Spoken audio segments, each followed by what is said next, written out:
Perfect. Sorry, Randall.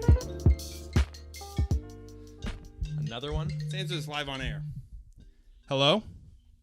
We've been trying to reach you about your car's extended Hello? warranty. What's up? Hi, this is Mr. McCormick. Yes, what's up?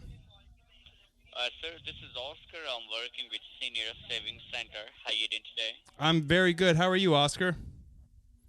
I'm fine, sir. Thanks for asking. May God bless you. God bless you, too. I'm just here to provide you. Thank you very much. I'm just here to provide you some new information that the state of Florida have approved a new low-cost final expense insurance program, which is going to cover all of your funeral and burial expenses. Wow. My license agent can call you back in the next few Good, 'cause days he has a and give you hitman out some for him. more information in the next few days. Would that be okay? You can't give me more information now? I'm ready now. Because McCormick, the thing is that my license agent, he's a license to do it. They call you back in your free time after a few days and give you some more information and explain you everything properly. I just want to confirm here, what is the best time to call you back after a few days, like morning, evening, or afternoon, when you are free? I mean, right now is a good time, Oscar. I know the whole license thing, but what can you tell me right now? I like the cut of your jib, Oscar. I just want to hear what's going on. How old are you? I am 31 years old, sir. You are 31? Yes, sir. You are not qualifying. How old do I need to be? 50, in between 50 to 78. Do I need? I'm 50. How did I end up on your list then? Because it's a lot harder to scam a 30-year-old than it Sorry? is to scam a 70-year-old. How? Your mom, dad Do you- would be qualified. Do you want me to go get? I live with my. I still live with my parents. I'm a little. I'm going through something right now. But do you want me to go get my dad? I think he would talk to you. Uh-huh. Okay, hang on, Oscar. Motherfucker.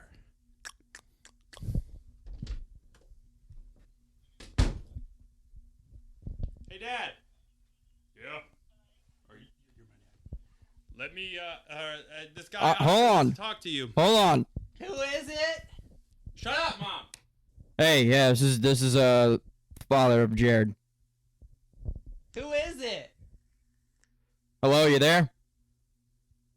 Yeah, I'm there. Yeah, this is Jared's father. He told me you had some sort of information to share with me. Is that Ron? Hello? Yeah, I'm here. You are father of McCormick? Yeah, I'm the father. Can you explain to me what this call's about? My name's Bernard. This is Oscar. Yeah, this is Oscar with Florida Senior Savings Center. Ah, good to meet you, Oscar. Good to meet you. I'm Bernard. Well, this short call is... Like, it rhymes with Leonard. New information. Uh-huh. What? No, keep going. Yeah. Well, this short call is simply providing you some new information about the new low-cost final expense insurance program. Oh, It's excellent. going to cover all of your funeral and burial expenses. Okay. My license agent can call you back after a few days and give you more information. What is the best time to call you back after a few days, morning, evening, or afternoon, when you are free? Well, to be honest with you, Oscar, right now is a great time. I'd really like to talk now. Is there any way we could make it now? You said we could talk now. Shut up. Just no, because the thing is that my license agent is a better person to guide you further. They guide you further and explain you everything properly and give you some more information, okay? Okay, so what can you tell me now, though? What is the best time for call? Morning, evening, or afternoon, after a few days? Hey, Betty, what time's the best time? I don't know. When I wake up at 4:30. Hung up. Fuck Oscar. What a good start to the podcast. Gotta love that spam call. Ladies and gentlemen, we are joined by Oscar, who has left us, Zach Miss you. Roundy, who's a bitch, and Stephen Whalen, Who is... the fucking man. If I can quote my Instagram quote, the baddest motherfucker we know. I said one of because I was like, last night I'm thinking, is it too bold to say the baddest motherfucker we know? But name a badder motherfucker you know than Stephen Whalen. Can't think of any. Definitely not you, so. Stephen Whalen, That's a the lot of baddest pressure. motherfucker we know, who wrestles lions, who was actually just telling us he had a lion. It was on top of him. Yeah. He had it by the throat. Well, he didn't want to kill it because he's a conservationist, but he went into his Dr. Dolittle powers and said, "Hey, man, I'm not trying to hurt you." And the lion was like, "What?" And then it backed off of him. So with that introduction, ladies and gentlemen, Stephen Whalen. Thank you. Thank you.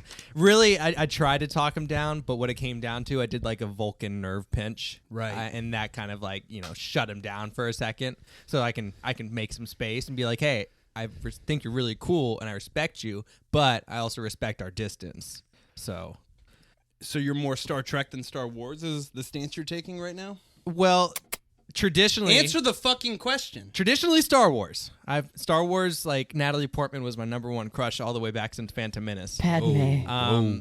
But my roommate does not have cable and does not have internet, but he does have like this TV broadcast. Literally, think like antennas that you. So we only get like 20 channels, and I've been watching Star Trek every night from 9 to 11 because first. Are you joking? Next Generation, no. I can Not respect kidding. that. This is like all I do when I come home. So after I get back from the gym, it's like I make dinner and I watch Star Trek.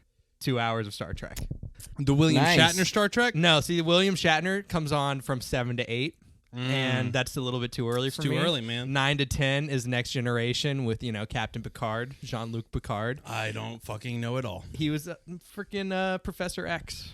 Yeah, that guy. Okay. What's his name, Zach? Patrick Stewart? Patrick Stewart. Sir Patrick Sir Stewart. Patrick Sir. Stewart. And Sir. and I then- got the name. And then from 10 to 11, I watch Deep Space Nine, which I have never seen any of it before. So, yeah, getting into it. You are very. What's the word I'm trying to think of? You are very. It's right on the tip of my tongue. You are very science fiction forward. As of right now. As of right now, yeah, I don't have a lot of free time. Any free time I do have, pretty much It's just based Star on Trek. science fiction. Yeah, That's so good. Why'd you start watching Star Trek all of a sudden? because there's 'Cause only it's the 20 only option. channels, so it's like that or the Antiques Roadshow. You don't have So- streaming? You don't fucks with Antiques Roadshow? My roommate. Do you? No, I don't. Come on, bruh. Dude, every single thing is the same time. It's like, yeah, my grandma had this old chair. Well, It's we really can give you $100,000 for it. Wow, wasn't expecting that at all. That's crazy. That's really good to hear. Move on to the That's next true. person with a chair. Wait, you have no true. streaming? No, well, I mean, I have luckily I have unlimited data on my phone, but even the connection there isn't that good. So Oh, like, that sucks. I don't have Wi-Fi at his place at all. So What is he? This guy like a dinosaur? no, he just doesn't want to pay for cable and Wi-Fi. I can respect it. Yeah, he's like Zach, fucking mooch. Okay, Oh, so the man, last I'm time we tell you met what. Stephen Whalen, he was just about to go to South Africa. Yeah. And everything that he explained with that. If you haven't listened to that, go listen to episode 5, a.k.a. our most viewed episode What's up? of all time. I mean, was it because I was there? Probably. Steven was there, and that was pretty cool. Zach could have been there or not been there. It really doesn't matter. Were you there? Can't remember. Probably not. Mentally, no. So I think the listeners... It's a good thing now, I know this guy, because he wouldn't have been here if I didn't. it's a good thing I am Jared Shepard, because you wouldn't be here if I wasn't. Anyways, I would like you, our viewers would like you, because I'm not, I know we've been kind of fucking around a little bit. How many on the Somewhat Savants Instagram have we had message us, when are you going to do like a follow-up with Steven? At least 4 to 5. I'm not fucking around. I know this one guy, Brian Edelman, was like, what happened to Steven? We want to know. Yeah, There was so many people who were like, that was the best episode you did. We want to know. So take us from, not from when you pull out of my driveway, from arriving in South Africa to now. Yeah, so- Briefly, I guess. Sure. Who gives a fuck? No, I'll give a brief rundown. Sure.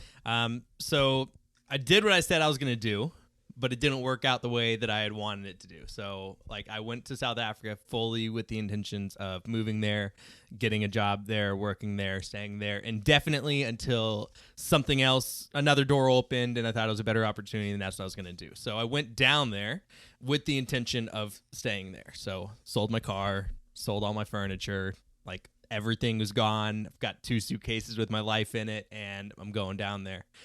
So as soon as I got there, I had the pleasure of going on a trails course for about 14 days. So basically this includes, you have to already meet a minimum level of requirements as like a field guide before you can go on these trails, because it's very extensive, and most of the time you're backpacking. So you're walking, 5 hours in the morning right after sunrise, stopping, napping, having lunch in the heat of the day, and then hiking for another 5 hours and setting up camp and doing all that. What time of day do you start?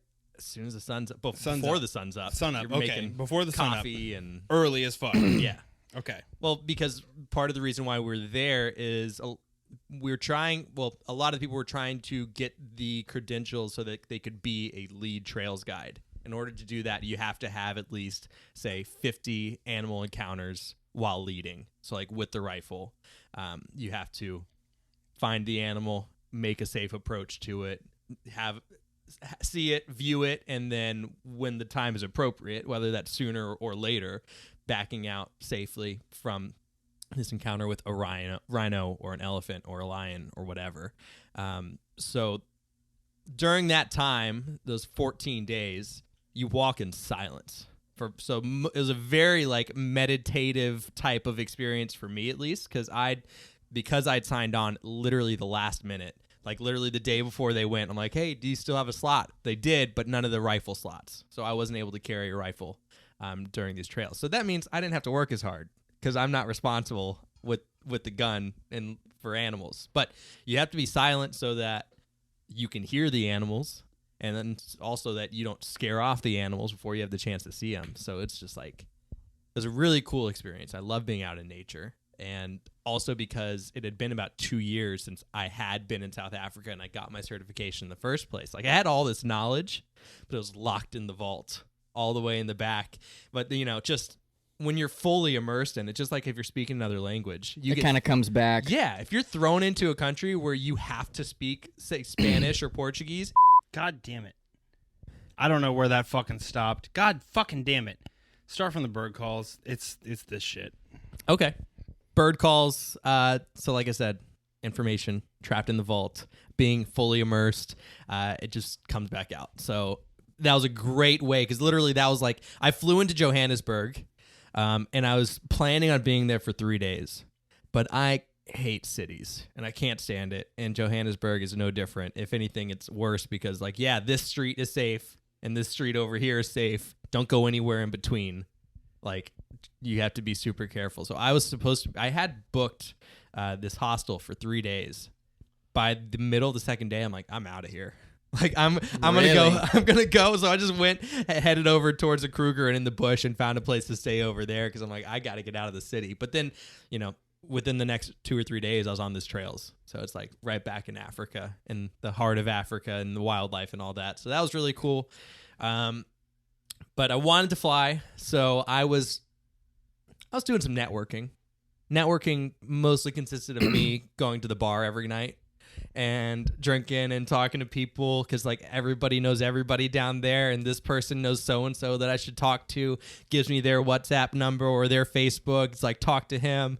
And that person's like, oh yeah, I don't have anything right now, but talk to this person. So like I was really creating like a network of these connections.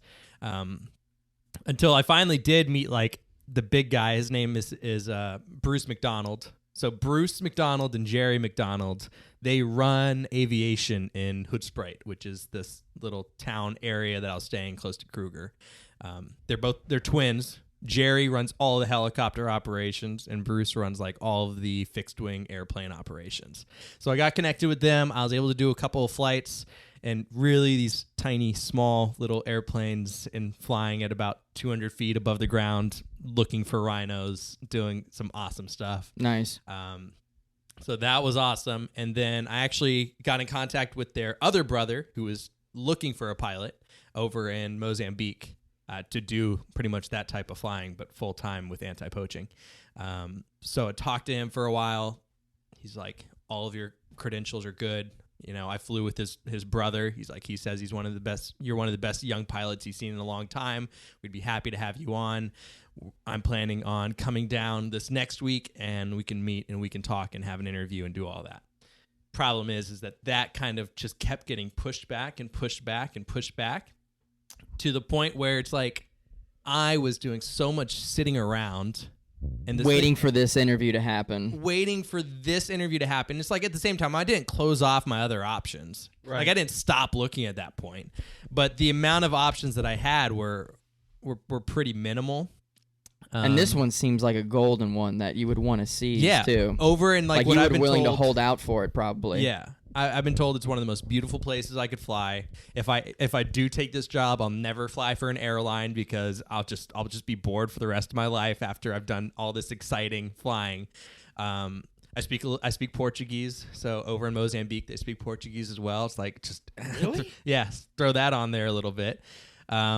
So yeah, it seemed like a great, perfect opportunity, but it just kept getting pushed back and pushed back. So I was sitting around, burning through money, drinking at the bar, doing all these things. And when I was on trails, like I said, it was a very meditative. It almost became like a spiritual experience for me because even though I'm with 6 other people, you feel so small and not necessarily alone because they're friends and I like hanging out with them. But when you're walking in silence, you're in your own head. Yeah. So I actually, during that time, I feel like got more connected with God. Like I was a Christian growing up and was pretty dedicated Christian as well and just slowly faded and faded and faded. But then after this, I was like, yo, what's really important here? Mm-hmm. I believe that he has a plan for me. So, but I just have to figure out what that plan is. They say one door closes, another one opens. Problem is that this job in Mozambique, the door was never closed. It was always just like an inch open. And I don't know, like if I push on it, is the chain lock going to be on? It's only going to go that far and I'm never going to actually get through. And then, so it had to make a tough decision because I was coming down to 2 months. My visa at the time was only good for 3 months. Right. So I had 1 month left. I'm burning through money. I don't have any guarantees. I'm still trying to get my my license from the U.S. certified in South Africa. And now, because I'm going to Mozambique, I have to worry about getting a Mozambique visa and doing all this and all this. So just stacking up uncertainty on top of uncertainty. When ultimately I'm like, I'd been sitting around for a while, been able to do a lot of thinking, and I talked to my mom and she's like, well, what do you want to do? She's like, cause you basically have 2 options, you can stay there, you can wait it out, or you can come back and figure something else out. And I'm like, yeah. And the next day I bought my plane ticket to come home. It's like, cause she's like, wow, you made that decision fast. It's like, well, yeah, I've been thinking about it for the past, 2 weeks. Right. If anything, I called you to give me the nudge in which direction or the other. Yeah, which she didn't at all. Right. She was no help. Well, you have 2 options. Like, no kidding, Mom. Yeah, but so then I came back and it works out really well. So now I actually have my check ride this Monday. I don't know when this will air. But far past Monday. So hopefully Well, by then I'll be a certified flight instructor now because they were the school that I got my instrument and commercial rating at. They were doing an instructor's course literally like 3 days after I got back. And I'm like, hey, can I jump in on that? And they're like, of course. They wrote me a glowing letter of recommendation before I went out to Africa. Glowing. So, dude, well, because I wrote it. Can you just sign this for me? Literally, I'm like, what would I have to do to get a letter of recommendation from you? Do I have to show you anything else? He's like, if you write it, I'll sign it. He's like, I'll read through it and make sure. And I'm like walking that fine line of how much can I kiss my own ass without him being like, are you serious? Yes. So, but the great thing was that when I went back, and this was kind of like an interview as well, because not only am I doing the course with them, but I'm also going to be working with them like right after. I'll be instructing at that school. So I'm talking to him. He's like, oh, so what are your plans? Blah, blah, blah. I'm like, well, I do have a letter of recommendation here. So I slide his own letter of recommendation back over the desk to him, and he looks at it for like a second and rolls his eyes. And my other instructor was in there. He starts cracking up. That's laughing. funny. So yeah, that's kind of, had a great time when I was in South Africa. Was able to experience the bush again. If I do go back, I'd be much more prepared this next time because, I went over there with like 2 contacts in the industry. Right. How many did you leave with? Dude, I left with like 40 or more. Nice. That's what And- counts right there. And like I said, Bruce is he's like the guy in the aviation, and he gave me another glowing review to his brother, and I'm sure Right. if other people ask him as well, he'll tell him the same thing. So if I do end up back in South Africa, it'll probably be after I get a little bit more hours and experience here. I'll have something there before I go, work on my visa before I go, just keep all that stress down and then make it happen. So, well, when you went just this last time, obviously the desire was strong. oh yeah. Right. Now, is it as strong as before? Like, because now you said you've had things change. You've had even faith kind of come into play. Now, I Yeah. notice even the cross, you're wearing one. Yeah, man. But a little bit before we got on the mic, you were saying like you don't really know now. Are you kind of like almost not so much like I want to do this, this is my desire, but now you would probably agree and say that you're kind of leaving it to the higher power to kind of dictate what you think your path might be at this point, Yeah, I mean, and kind of go with the flow now? I'm not worried. You're not worried. Yeah, so like that's the thing. It's so obviously I'm a determined individual. So when I put my mind to something, I want to do it. Almost to I feel like what might have been a downfall or a mistake, because I've done lots of traveling before. First time I went to Africa. When I left, I didn't have any worries. I wasn't stressing about anything. When I was hitchhiking and traveling and doing all the things. It's like, let's Living just the go. vagrant Yeah, lifestyle. I was fine. But this was the first time before I left that I felt like stressed and anxiety before I was going. And like in my head, in hindsight, it's like that should have been a red flag. It's like, hold on. Mm-hmm. It's like, let's think about this for a second. I don't know why I put myself on such a tight timetable and schedule. It's like I have to go over there right as soon as I can. It's like I wanted to go, but so now that I'm back, So maybe it was a little rushed, is what you're saying. yeah, that's I felt even when I got there and while I was waiting around and even before I left, probably in my subconscious, I knew I was rushing into it. But our stubbornness just Yeah, overpowers. man. Like, The fuck it, stubbornness let's just do it. And the dream. Yeah, it's the like, dream. Be back in the African bush. Let's just get there as soon as possible. Is that a chip on every single millennial's shoulder of I gotta go and show the shit I got? I feel like I have that.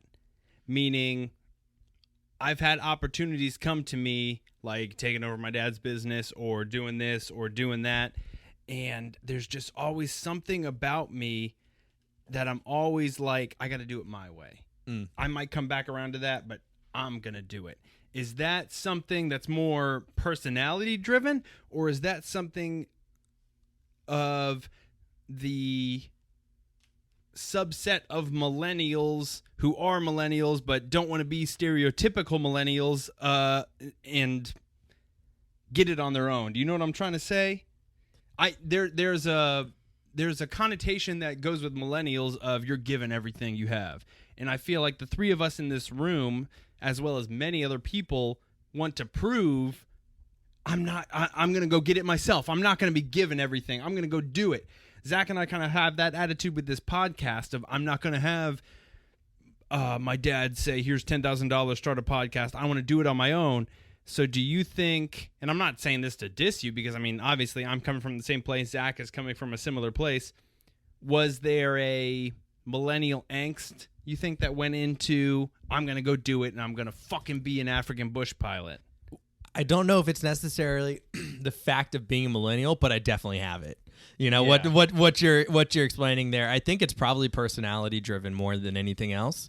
Because like you said, you know, to split people into the categories of millennials who are stereotypical millennials and millennials who their only objective is to not be a stereotypical millennial, I feel like that's too narrow. I feel Yeah. like there's people all along the line there, somewhere in between. When I'm doing this, I'm not in the slightest thinking I don't want to be portrayed as a typical millennial. Like I'm solely doing it for myself and what I wanted to accomplish there. Right. What the titles are put on me or what other people think about me, or just screw that, you know? So be it, I guess. Yeah. Yeah, that just always pops in my head. I feel like and again, we might just, the three of us have a similar personality. I feel like we all kind of have a chip on our shoulder, and Like we have something to prove. right, it's something that comes from like not necessarily that our families are like, you're a loser and you need to figure it out. Maybe for me, I'll speak for me. It comes from my own head. I come from a successful family. My brother is killing it. My dad is killing it. I want to be killing it. So I could see myself, if we swapped lives, in your exact situation, saying like, no, I'm going to go to Africa. It's going to work, and I'm going to be the best, because I've done that in other situations in my life. When I was being a rapper, I mean, Zach was all for it because, I mean, he's a supportive friend, but I was telling people like, I'm the next Kendrick Lamar. I'm this and that. And I was good, but I think I got SoundCloud, look it up. Oh, I thought that was a diss for a second. No, I mean, drop I'm the SoundCloud. backing What if you. I wanted to look it up? What I am on SoundCloud. under? We had one dude look it up and be like, oh, and he made fun of me. I'm like, bitch. From this? I think so. He was Hey, fucking around. He was fuck- fucking around. Oh, okay. He was fucking All right. around. He was fucking around. And How do we know this? Who is this? The same guy who was like, where's Stephen Whalen? I like this guy. He's I like cool. this He guy. was just, he messaged me, he was messing around. Anyways, regardless, I feel like I get what you're saying. It's personal, because it's personal for me too, because I've got a successful family that I want to not prove wrong. I want to be a part of. You want want to join the ranks? I want to join the ranks. That's a perfect Yeah. analogy. I know what you mean. I think I'm more in the I have something to prove and I told you so club. Because my family is a little, it's a different situation. I don't come from a family like you, and I don't come from a family like you. And I'm going a very unorthodox route compared to anyone in the family. No one's fucking doing what I'm doing, No one's an actor. No one's that. No one's sitting here doing this. No one. Artsy fartsy is Yeah, how, no one. Only yeah, one, yeah. and it's my sister Madison, who she's at the school in Sarasota, Ringling. Oh hell yeah! We She's- got to get her on the podcast. She goes That's to cool. She goes to Ringling, and she. Devo went to Ringling. Mm-hmm. That's a really good school for graphic animation and I thought things it was a like. clown college.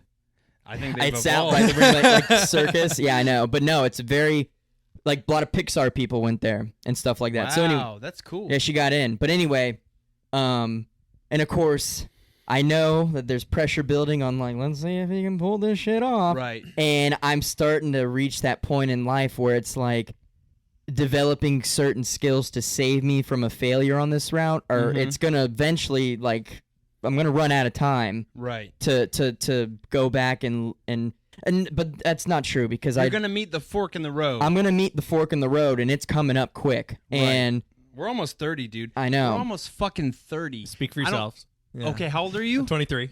You're almost 30.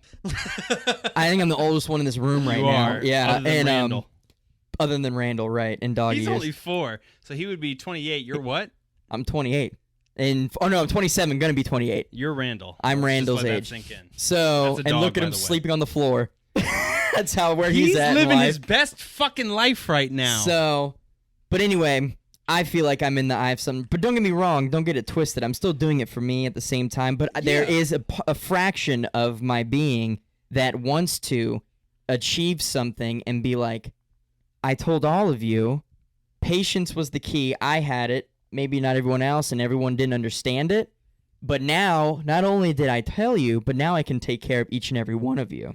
right, but Because that's you're- another driving factor behind it, too. exactly Because and my family's they're like you love them. I love them, but they're not. They don't own a business. They work. Or whatever. They it work is. There's and they live check to check, and yeah, and if you want to go with the whole own a business thing, I'm starting the business, and guess how many dollars I have in my bank account? Probably negative at this point. I'm So- negative. My net worth is negative. $8,000. Venmo him. So really, I forgot what I just had the most life changing point, and I forgot it. I do think you're right, though. There is personality types. I think the three of us, including many others, have the personality of. I've always described it as this, and I'm not hating on anybody because you need everybody to make the world go round. However, I describe this with my in-laws. I mean, it's just the way it is. I don't care. The difference between my wife and myself, there's employees and there's employers in the world. If, let's say, I'm the employer, I get nowhere without the employees. And the employees get nowhere without the employers. It's just like two different types of people. I have just always been born to do my own thing, run my own, I'm not going to say business, run my own entity, and be the one who calls the shots. Because I've tried to work for other people, and it can work for a couple months, but I end up, whether it's arrogant or whatever, wanting to become the top dog. I don't think I'm better than anybody else. I just think I should be the one making this decision. And there's other people. I've had friends. I've been in relationships with them where they're like, that person calls the shots. I do what they say, and my life's easier. So Right, they're okay with just showing up, doing their thing, going. And you need them. You need them, if not more, than the people who are in charge. And God bless them. Exactly. I mean, that's why I'm actually really lucky with the job I have now, because even though I do work for people, I work on my own at the same time, and it's because I'm like you too. Like I want to do my own thing. Like I want a production company. I want this to happen. I want all these things where I'm making decisions, and we're at the helm. But you're right. You can't, but you need a team, and you're gonna need those type of people who correct aren't the same way. And it's just a personality difference. People have a vision, and they want to create something, and then there's people who just want to make a living. Right, and I think and ideally the creators, what they create, causes them to make a living too. Produces living, right. Yes. And I think it all ties back to exactly what you're talking about with Africa, and it's not that you were this spiteful kid who I'm out to have something to prove. Obviously, you really wanted to go. Yeah. You wanted to make a difference. You wanted to do your thing. I don't know. I thought that was I've thought about that so much of why can't I just go get it? Like, why couldn't you? I'm going to use you as an example just because it's easier, because I don't have like a career right now necessarily. You could just go get a job at Boeing, be like, I develop this or I test these, and I go home to my wife and I move on, and that's what I do. But the Stephen Whalens, the Zach Roundys, the Jared Shepherds of the world, we've just been born with the fact that, like, I want to make a difference. I want to be a trailblazer. Yeah. I want to go to the fucking African bush the way no one else does. And it's not so everyone can look at me, look how cool I am. It's for that personal satisfaction.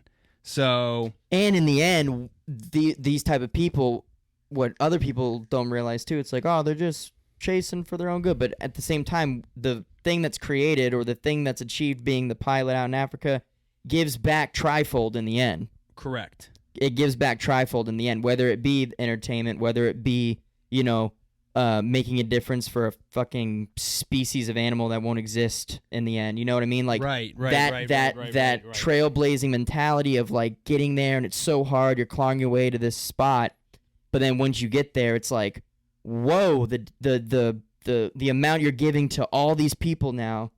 In the end, it's like it's the ultimate sacrifice to, yes, you got somewhere, but it's like so many people benefit in the end afterwards. Right, and it evolves because you're giving back. Yep. If you had asked me a couple years ago, I would have been a rapper, and Zach and I were doing the political podcast, and that was fun, and that's what I did. Now it's evolved so much to where I want to do the podcast, and Zach and I have been texting. I don't know. I mean, we text every single day where I'm like, I gotta make rap music again. I gotta make music.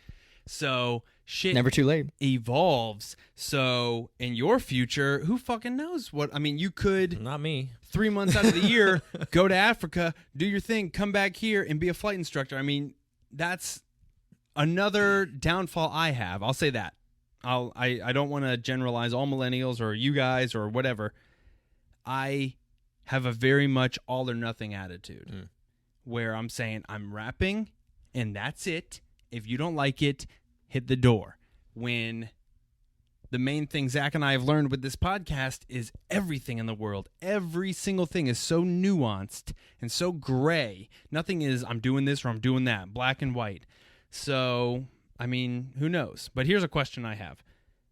What was it like the moment you realized, fuck, I gotta concede, I gotta humble myself, and I gotta go home and regroup? Wasn't a great moment.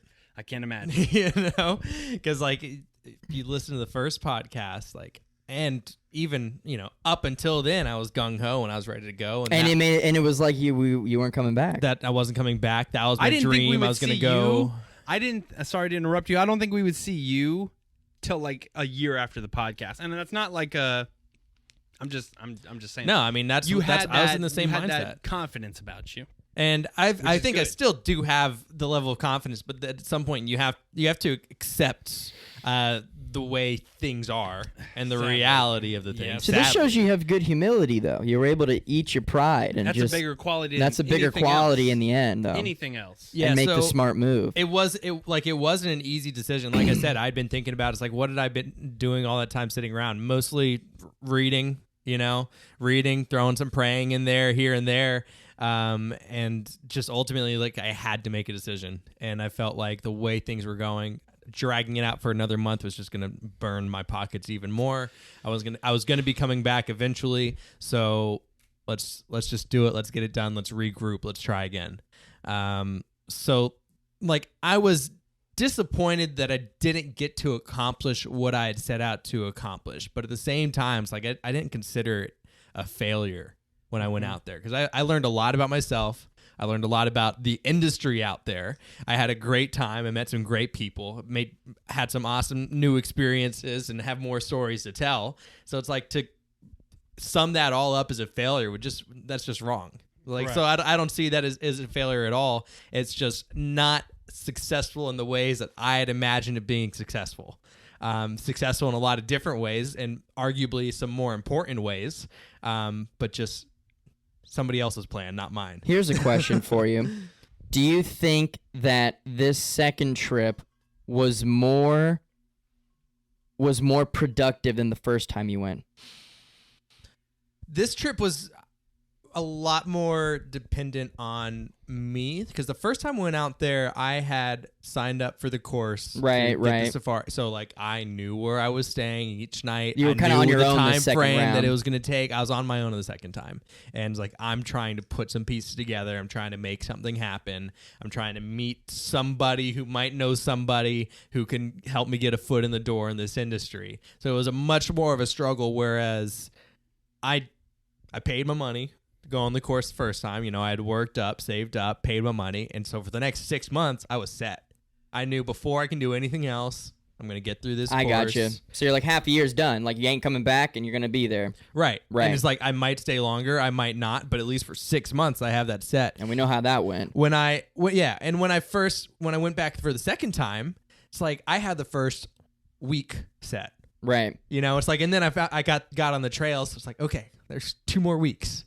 So it's kind of like grass, because I didn't know where I was going to end up. I couldn't plan far enough ahead because I wasn't prepared enough. I didn't know enough people to kind of have everything laid out, which, it's not, I wasn't too scared of it because I had done things like that in the past. It's like, we'll just figure it out as we go. But it's a lot more stressful of a way to do it than when you already know what the next 6 months are going to hold for you. Right. So Well, here's another question real quick. Now, you know how they say hindsight is 20/20. yeah, And you said you had a lot of anxiety before you left. more and than ever before. More than ever before. Now, you said you learned a lot about yourself too. Now, would you say, now that you're back, and considering how ill-prepared you were, and for your standards, and would you think that you surprised yourself with how much you got done? No, because I think when I was leaving, I was expecting to do more. When you were leaving the first time, or before you left, right? Before I left this time to stay there. Like, But in my head, I guess what everything I'm was- saying is, like, you didn't know what to expect so much being on your own, or did you? And with No, I how didn't. hard it would be. Yeah, I didn't realize how hard it would be. Like, I knew. Well, That's I what don't I know, mean. So 'cause I now knew that it was you've gonna be hard. 40 contacts coming back, I mean, I would be like, holy shit.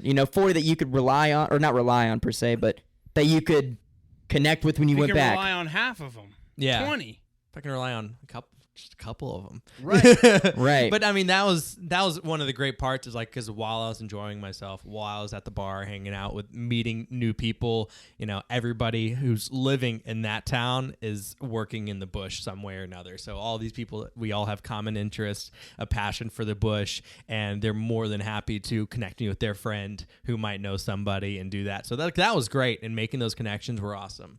I feel like my window of opportunity was just constantly getting smaller and smaller as my visa window is coming up, as my bank account is getting smaller and smaller and smaller. It's like it put the pedal to the metal, and it's like, all right, let's make a decision. All right, you did what you could, though. Yeah. But So- who else can you go hang out at a party and talk about your time in the African bush? But one person I know. I'm asking, can you? Can I tell people? Yeah, could you have that experience? Could you relay that experience? No. Well, I've never done it. I've never done it either. Neither has the person who lives at that house over there or over there. And I'm not saying you went just for the cool stories.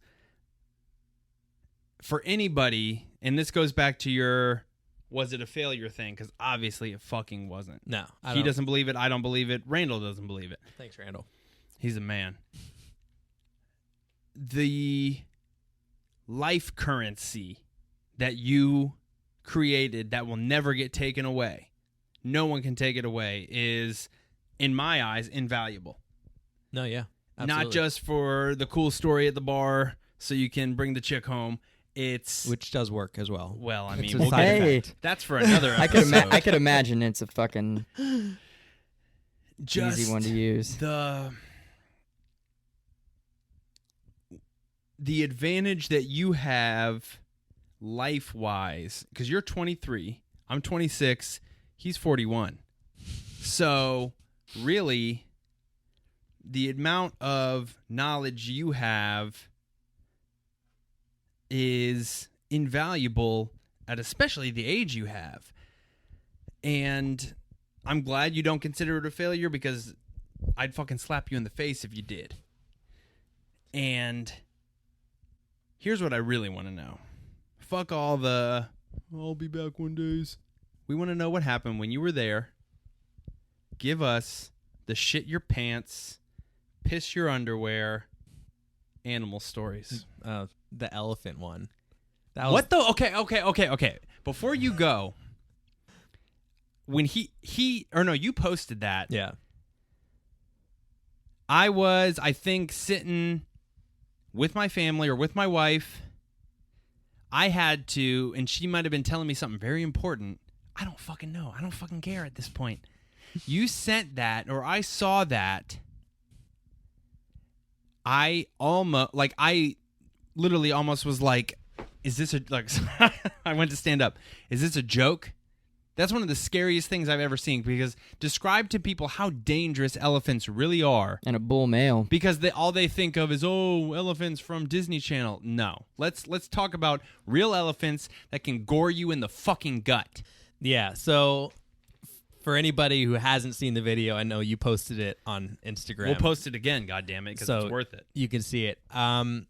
So I have the benefit of having knowledge and experience with elephants and other, wild game and dangerous game.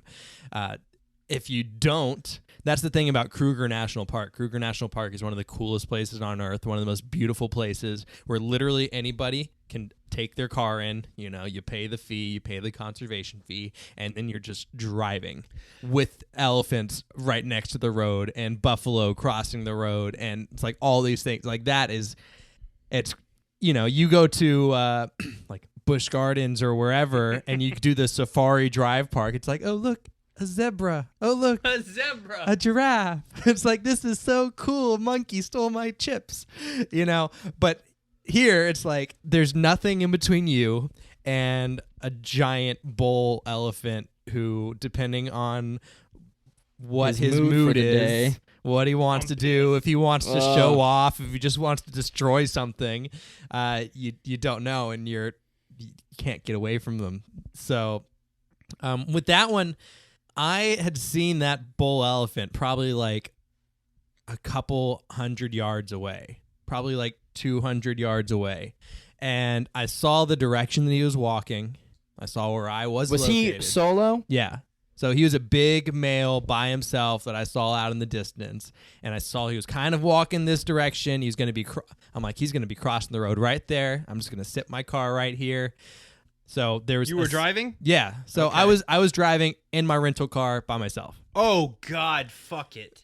So because I wanted to get away for a little bit and drive through Kruger. Jesus fuck, Steven. So I shut off the car because where I am, I determined like there's a pretty steep embankment right to where the side of where I am, whereas 20 feet, more like 20 yards away, it's a much shallower, gradient. I'm like, that's the way he's walking. He's obviously going to walk up there. He's not going to walk up this steep embankment here, and I'll just watch him as he goes, get some cool pictures, and then move on and look for lions or whatever.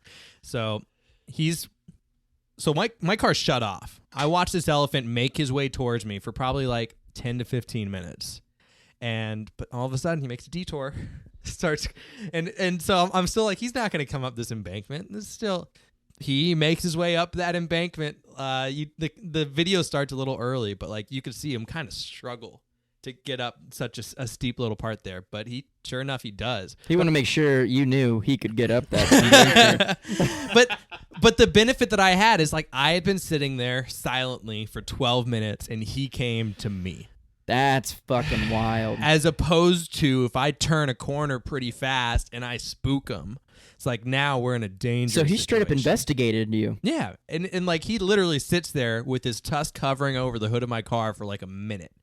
And I'm just, trying not to shit my pants and just be as quiet as I can. But like he came to investigate me. I know enough about elephant and animal behavior. Like he wasn't threatening.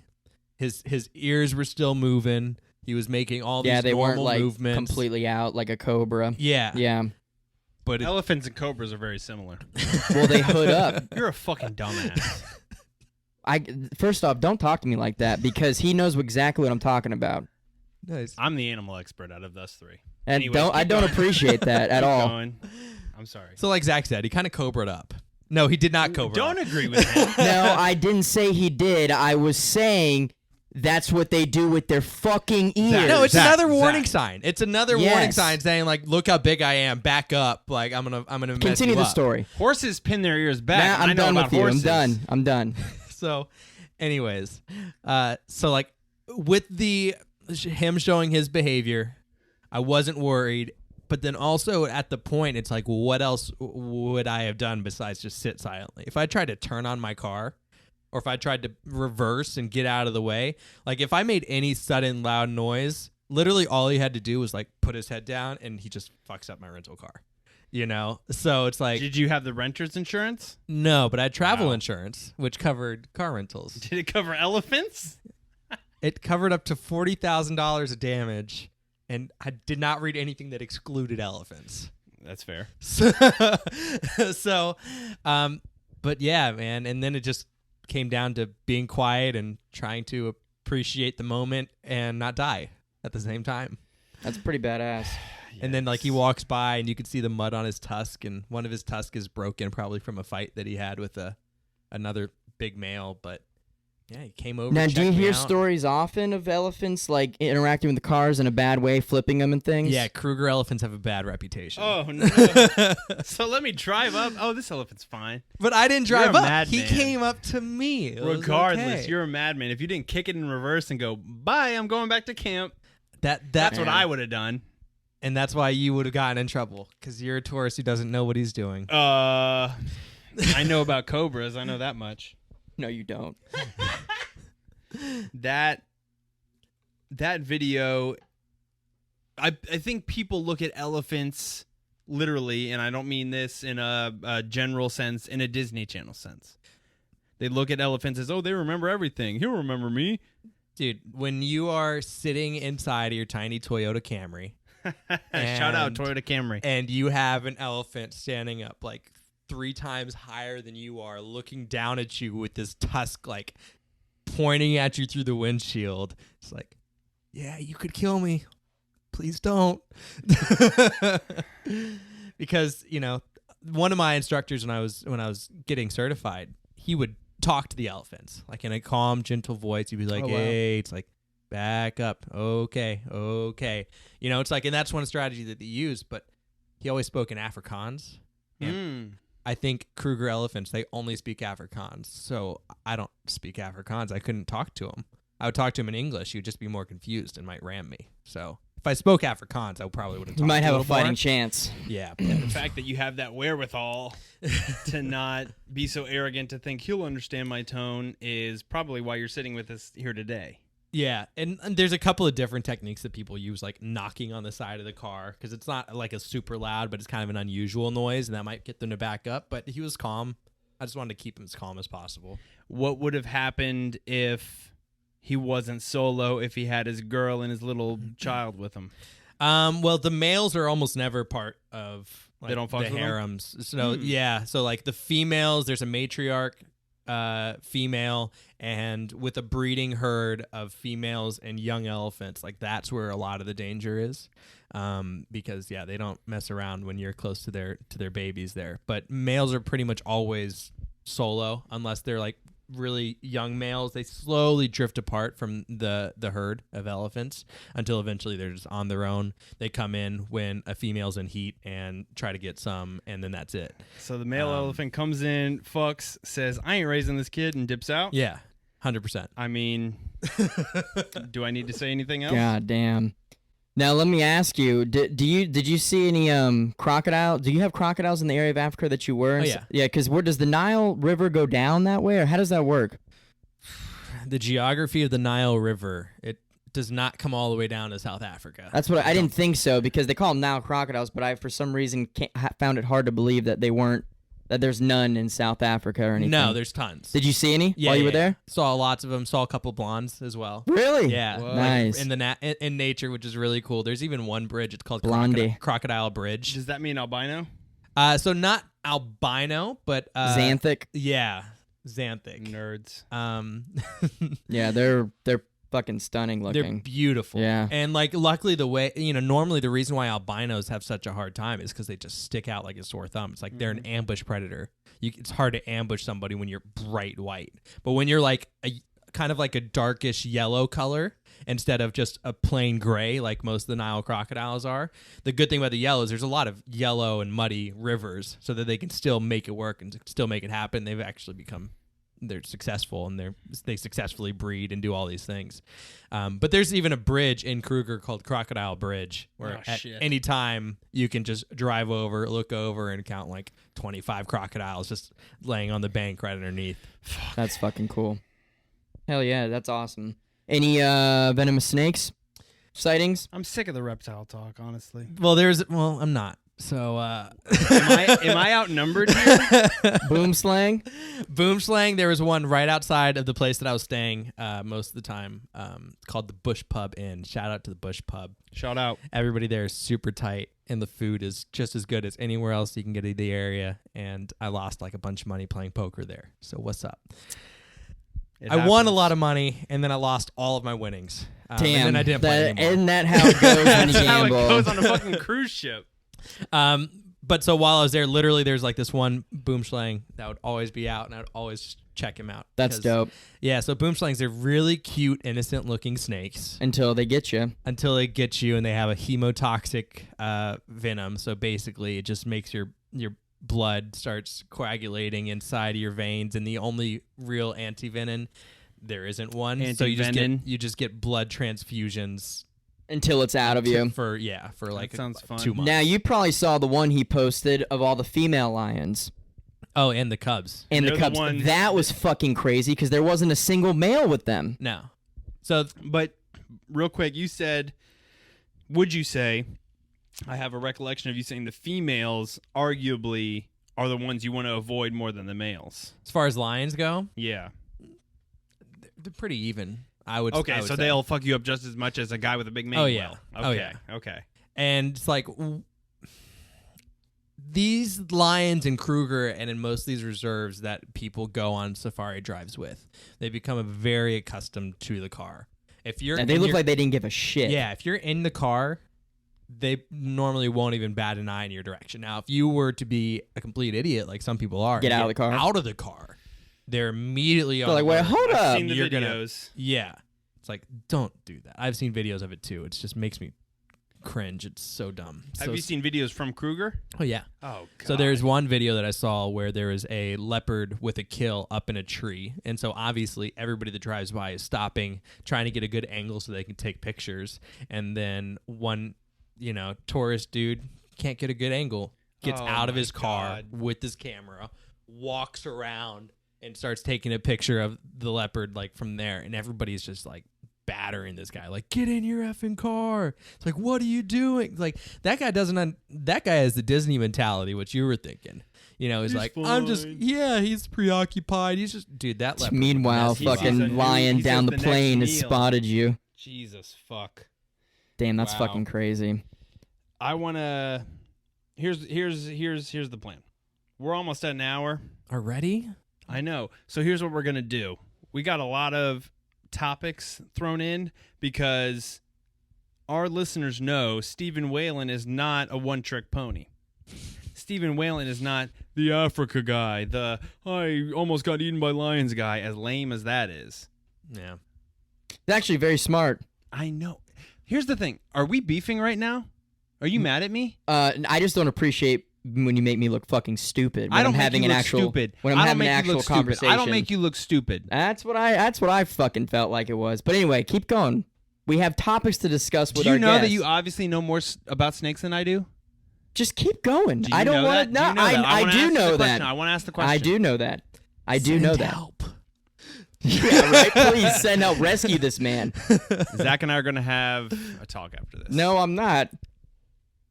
We can, The talk's happening right fucking now. My point is, I want to hear, and then we'll end this episode. My whole point of all this is Stephen Whalen Part 1 and 2. Yeah, Because we need to milk as many views as we can out of this motherfucker. Do you understand that? I know, and this Do you beef is understand- going to get some too. Do you understand we're struggling right now? I understand. So, the elephant could be it. If the elephant's it, pick the next one. However, what Zach and I want to hear, because I speak for him now, is I'll fucking destroy this studio. I'm just kidding. Keep going. if there. I'll do a Logan Paul versus KSI pay-per-view fight against you, and I would win. Randall's on my team. He's in my corner, man. You can't do that. That's all right. to I'll me. have Thor. I'll have Damn. fucking, Okay. yeah, You win. Okay. If the elephant's it, That's take a it dog, out. not the fucking I gotta god. piss my pants, but we got like 2 minutes till it's an hour. I ran an Instagram poll that was like, you should do an hour. So we got to get to it. What is the absolute most what the fuck crazy, bizarre, even if it has nothing to do with animals, story from your most recent trip to South Africa? If it's the elephant, go to the next one. No, I think one thing that I had never seen before and that people that I was with may have heard about it but had never seen it either. We were walking and we had gotten a report from the night before that a leopard had gotten a kill on an impala and it was over in this area. So we strap on our bootstraps and we're like, we're going to find this leopard. We're going to walk this leopard. We're going to get our dangerous encounter in and then we're going to leave. So we look for this leopard for like an hour, 2 hours, 3 hours, nothing. Like it's not in the place that we were told that it would be at all. So eventually we kind of just give up on him. We just start walking to where our next site's going to be. Along the way, all of a sudden, we hear a growl. It was a really windy day, so it's hard to hear a lot. Can I ask what time of day was this? Late morning. Okay. Yeah, so we hear a growl over my right shoulder. I look over, a big male leopard stands up, looks over. I see him full body and then takes off in the opposite direction. And I'm Yeesh. like, leopard. So, he was literally probably like 7-8 feet away. Damn, How that's big is a fucking full-bodied leopard? close. big enough to kill me. Okay, that's fair enough. A couple 100 pounds. I was say, well, they're like 200-300 pounds, yeah, right? about Jesus. of just muscle with a big old muscular head. I mean, I've seen the leopards will kill fucking anything they Yeah. can get their mouth on. So, like, not only we snuck up on him because it's the windy day. Mm-hmm. We were luckily in the way of the wind where our scent wasn't blowing to him. So he had no idea. And he couldn't hear us so literally, like, we spooked him off. And just like he spooked us, but like our 3 people with the rifles. At that distance, if he had come at any one of us, they wouldn't have been able to even chamber around by the time we already had one of us. God, so So- someone would have gotten mauled while the other person would have had to fucking get him down. Yeah, but Yeah. typically, as far as walking goes, that's extremely typical of what how leopards react. Wait, to y'all people. are walking and not driving? Yeah, walking. Oh my god. So, but like that's normally how they respond to people. Now switch it. Lion in that same position wouldn't have probably done the same thing. I probably not. Okay. I mean, it's hard to say for sure. I'm sure a couple of them would, but most. I guess it depends on their individual demeanor, I guess. And because there were, like 7 of us. So we're 7 kind of standing in a line. We look like a big individual when we're that close Right, to each so other. they're like, or a "Oh, big shit." group. Mhm. Yeah, so whereas if it were 1 or 2 people, I'd almost guarantee it But leopards it would are- fight instead of flight. Leopards would take their chances, like, all right, we doing this? No, leopards normally run off. Okay, so which it did. Okay. Yeah. So after that, So after that, we look up in this tree that's right there. It's like, hey, look, there's that impala that we've been looking for 3 hours. You took that It's picture. right. You took that picture. Holy shit. Okay. So, and then one of the really weird things that we saw. So we saw the drag marks. We saw all this, and then this leopard had basically butchered this impala and taken out the insides and the stomach. So not only is it now like 25 pounds lighter before it goes up in the tree, but also buried it with like dirt and leaves. So that way it didn't spread, it didn't stink, and it wouldn't attract hyenas. So yeah, and so literally then it pulled it up the tree. We can see the stomach still intact. Oh Jesus. We could see it, but it was like buried. But like I don't it give was a fuck, man. God that's something that I had damn. never seen before. Like literally it went in, like pulled that stuff out and then went up in the tree. God damn. Well, that's fucking pretty wild right there. Hey. Why do you do this? Why do you do this? Do you know that you're a crazy person? I mean, Do you know how much you cheat death? You crazy son of a bitch. look, that's humans have been doing that sort of stuff, living side by side. Not this human. I love it, Steven. man. I love being in nature, and I love being in as authentic in nature as possible. I wrote like I dream of going back like pre-colonialism and being a part of a world where humans had to live alongside nature, as opposed to where now it's more like nature has to find a way to live alongside humans. Which that would be just an incredible time to like experience this like just everywhere in so much higher numbers. And You are one with the world. Yeah, you talk to the squirrels at Disney, they'll fucking hate that idea. They want to keep it how it is. I'm fine, bro. Wow. I'd say that was a good ass fucking Yeah, that was Africa good. recap. That was good. So what we're gonna do, Part everybody? 2. I'm gonna piss my pants, and I'm gonna make Jared and Zach hug it out before we come back for part fuck 2. him. I don't fucking care about Spiritual his ass. hug. I don't have to fucking do nothing. I don't want to touch him. Boys.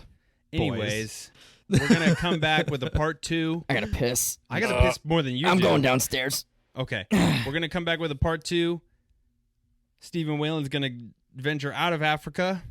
We're gonna go into the United States with some controversial hot takes. Because he's got some, and let's just say Stephen Whalen single-handedly could take down a 2020 Trump presidency. That's all I'm going to say. Stay tuned.